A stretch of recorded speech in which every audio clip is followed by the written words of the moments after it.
In Kiev, this is Ukraine Today. I'm Rahim Rahemtulla, and in today's press review, we'll look at international reaction to the end of the G20 summit. The global economy was at the top of the official agenda, but in fact, it was criticism of Russia from countries like the US and Britain which took center stage.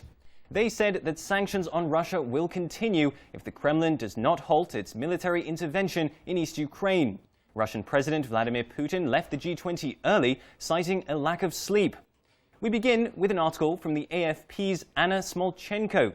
She quotes Russian political analyst Stanislav Belkovsky, who suggests that if Putin left the conference irritated, that could mean fighting in East Ukraine will worsen. She also includes comments from analyst Fyodor Lukyanov, who says that some Western countries are radicalizing their positions toward Russia, and that, in turn, will cause Russia to harden its own stance. Smolchenko writes, despite the baking heat in Brisbane, the chill in the air was unmistakable. We look now at Deutsche Welle, which carries a piece from the head of its Russian service, Ingo Manfuele. He believes that in the conflict over Ukraine, the West should not, quote, react hysterically and let itself be forced into a new Cold War by Russian hawks.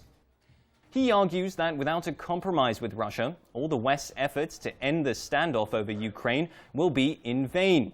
He says, quote, President Putin knows this all too well, which is why he was so intransigent in Brisbane. Finally, we turn to Britain's Telegraph newspaper, which says in an editorial that we should, quote, ignore the platitudes and focus on Vladimir Putin's isolation. The article argues that although pressure on Putin at the G20 will boost support for the Russian leader at home, it is likely to have negative long-term consequences.